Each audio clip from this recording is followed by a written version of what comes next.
When faced with hardships or regrets, we have the mindset of doubt. We ponder and wonder what could have happened, where we could have been, who we could have loved, what we could have accomplished. Although we dream of changing the past, the present blessings always seem to outweigh the dreams. The year is 1961. In a bamboo wooden home in the city of Sinquain, a baby boy was born. Nia was the name his mother and father gave him. The father was named Nao Lul and the mother Yang Yang. The father was a police chief that served the Laos Royal Army. The mother, a farmer who attended to the duties of cultivating yearly agriculture. The little family was rather wealthy compared to others.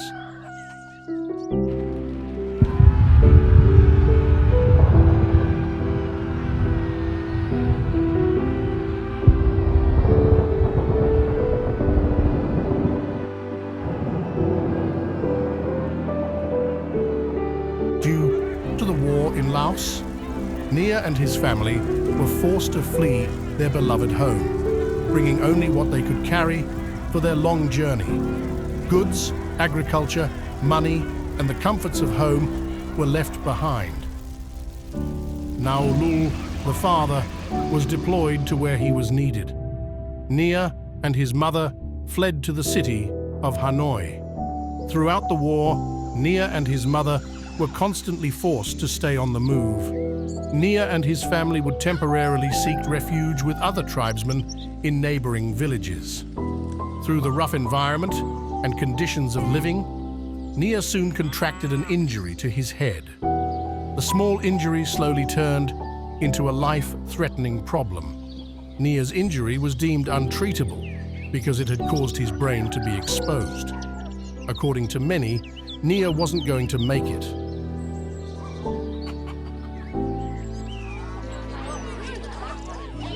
The tribesmen forced Nia and his mother out. They stated that a death in their household would disrupt their household spirits. Yang held Nia in her arms. She sat on the porch and cried through the night.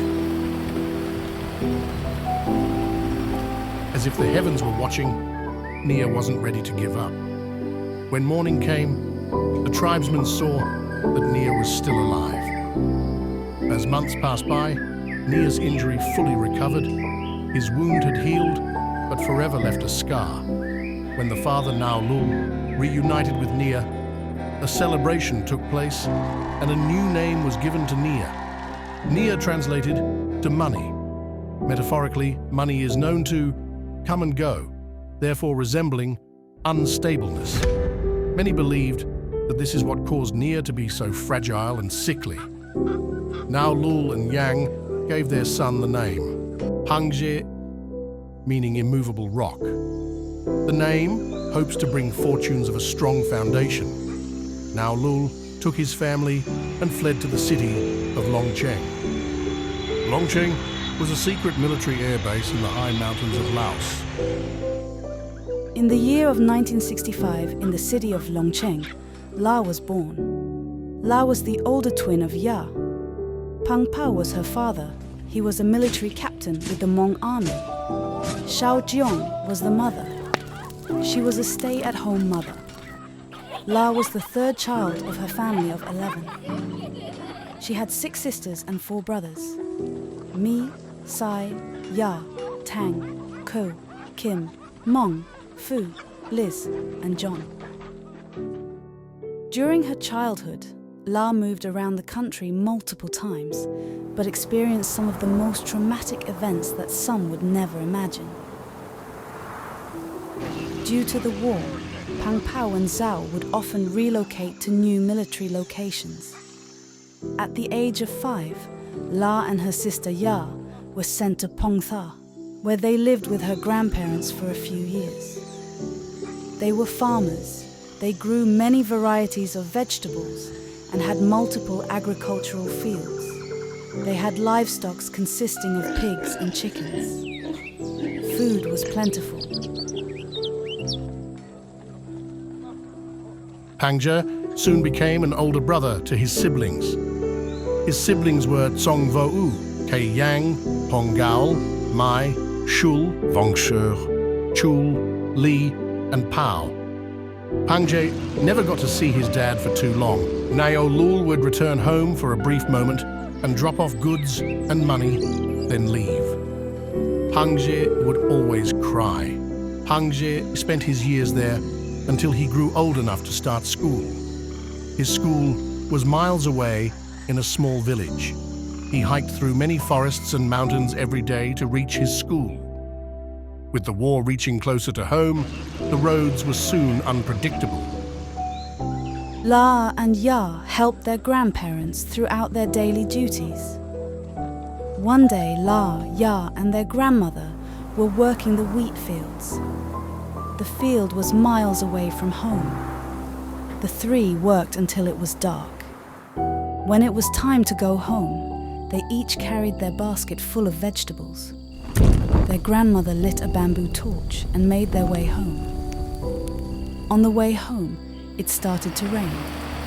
The moon was shrouded by the clouds. It was pitch black and the road was muddy. As time passed by, grandmother's torch faded. The grandmother soon heard footsteps behind them. She could hear a deep growl and heavy breathing. She kept calm, but whispered to La and Ya to yell for their grandfather as they walked. Eventually, their grandfather answered. He carried a torch and made his way towards La and Ya's voice. The grandfather was able to safely walk everyone home. The next morning, the four returned to the fields. As they walked along the dirt path, they saw their own footprints. They also saw what seemed to be large footprints of a tiger stalking them. On another day, La, Ya, and their grandfather were out in the fields working. The crops were on small slanted hills. La came upon a log. There was a hole in the log. La saw a pile of shiny gems and gold. She was entranced by it. La yelled out to her grandfather what she found. Her grandfather ran towards La and pushed her away down the hill. La tumbled down the small hill. When she stood up, she started crying.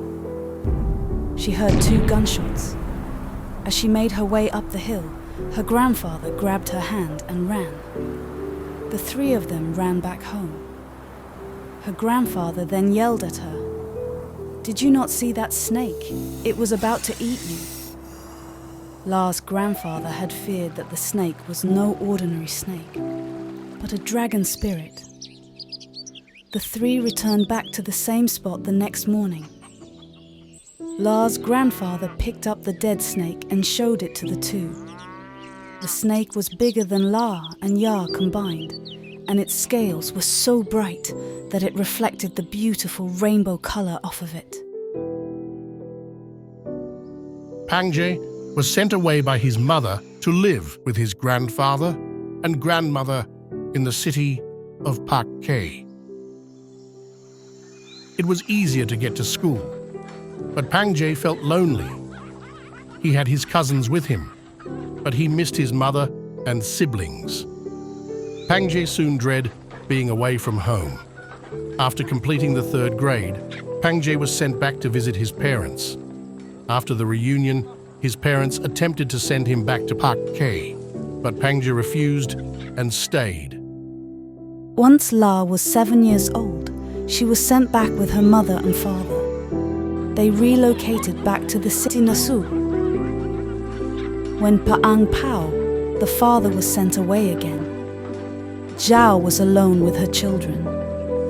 Being alone, it was difficult to leave the children at home, but duties and chores had to be attended to. La was home with all her siblings. One of her younger sister was hungry.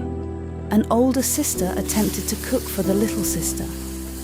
La was currently outside on the front porch playing, when all of a sudden La's older sister came running out. She was engulfed in flames. La's older sister succumbed to her injuries later in the hospital.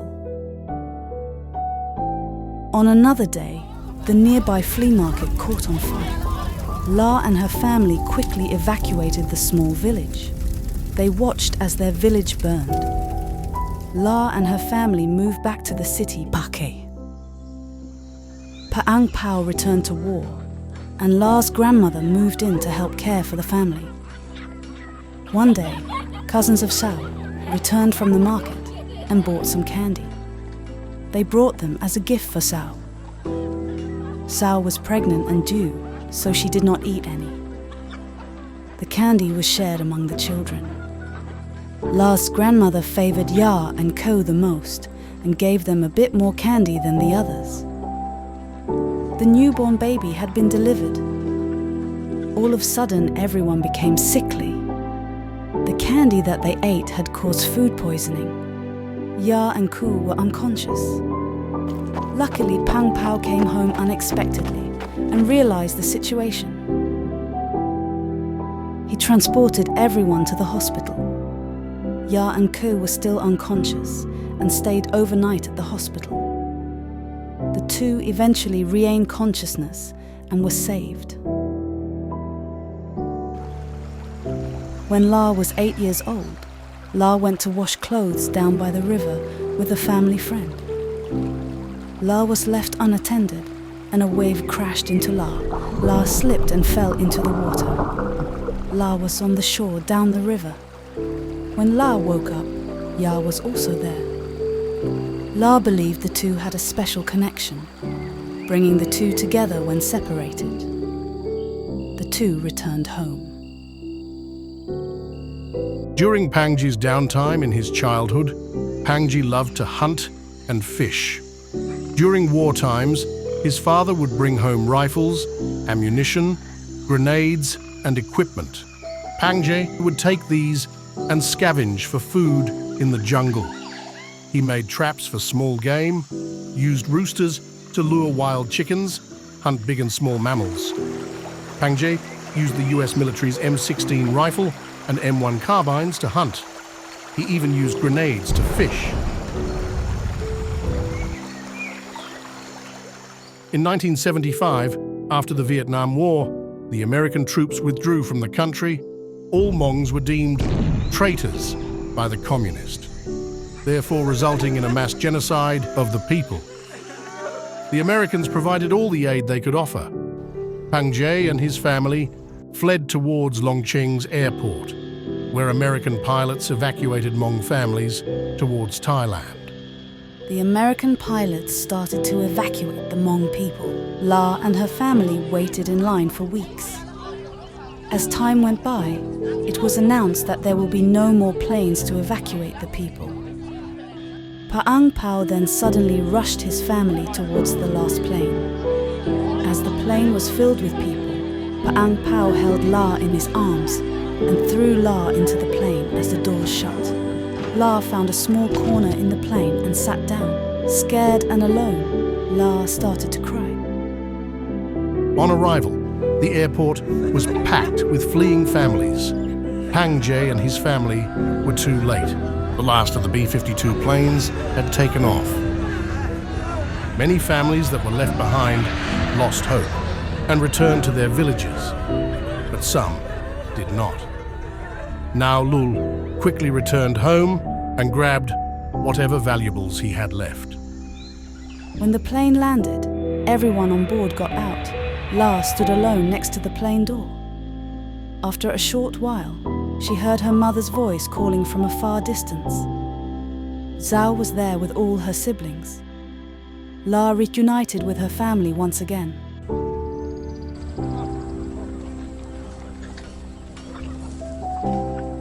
Now Lul hired a taxi that was supposed to take them to the village of Vinai. Instead of taking the taxi all the way to Thailand, Neolua decided that it was best if he and his family regrouped with nearby relatives to persuade them to leave the country. They regrouped with their relatives and persuaded them to leave. After preparations were made, the whole family made their way back towards Thailand. They soon realized that all major roads were roadblocked and guarded by the Communist Party. Pang Jay and his family fled towards the Thailand border through the dense jungle. They travel by night and carefully choose their route. Food was limited and scarce. Pang Jay would often eat dug-up roots and pepper.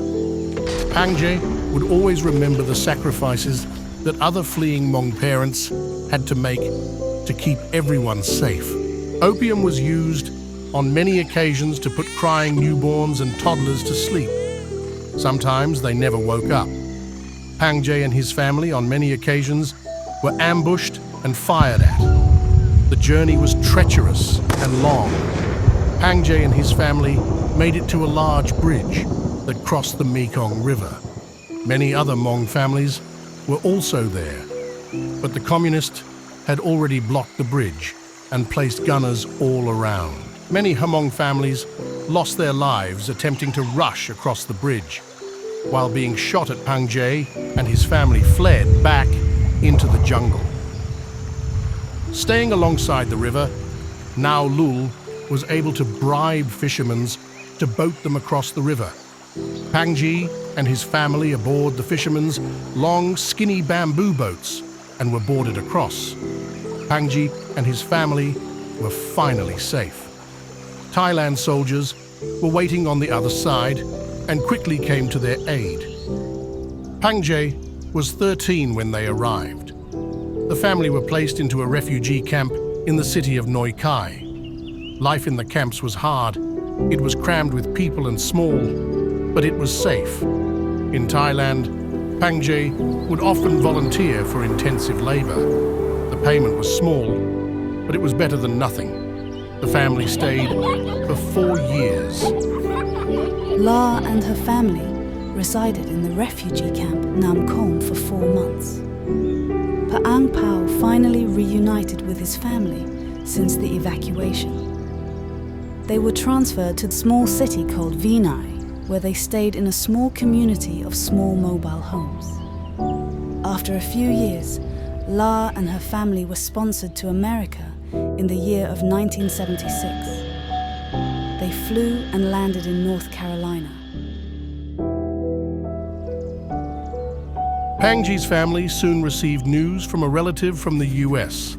Their relative, Va He, sends good news of the opportunities, and so Pang Jay and his family were sponsored to the US. Pang Jay and his family landed in the state of Utah. Salt Lake City was their home for the next 5 years. Pang Jay stayed at a Hmong community mobile home. Now that Pang Jay no longer had to worry about the war, he started to focus on himself and his education. Pang Jay was able to adapt to the American culture and educated himself quickly. Pang Jay and his family were soon converted to the Church of Latter-day Saints. Pang Jay and La never met each other before. Both their relatives brought the two together. The two were not interested at first, but after a warm conversation over the phone, the two suddenly warmed up to each other. Pang Jay flew over the States and visited La. La didn't really like Pang Jay at first. At night, Pang Jay joined La and her family for a barbecue outside. Next to the gathering, there stood a large apple tree. La's siblings would often tease her about Pang Jay. La made a joke that if Pang Jay can knock down an apple from the apple tree, she would marry him. Pang Jay accepted the challenge. He picked up a fairly large apple from the ground. He threw the apple with accuracy and hit one of the apples in the tree. The apple fell on the ground. Everyone was shocked and laughed. The next couple of days, Pang Jay came back to La's house and offered a wedding proposal. La's parents eventually saw fit that they were meant for each other. The wedding ceremony was performed and Pang Jay took La's hand. This was the start of Pang Jay and La's journey together. They were married in 1981. Pang Jay became a bus driver and La became a social worker. While performing their daily jobs, the two worked tirelessly running a laundromat and a real estate business. They did all this while taking care of their own children of 5 sons and 4 daughters. Pangje and La know the responsibility of a parent. Both endured the true hardship of war and saw the love and sacrifices their parents made for them. Therefore, they too do the same. Pangje retired in 2012 and La retired in 2021. Their children soon brought them 24 grandchildren. The two never knew what was in store for them, but it was more than they can ever imagine. This is the journey of Pangje and La,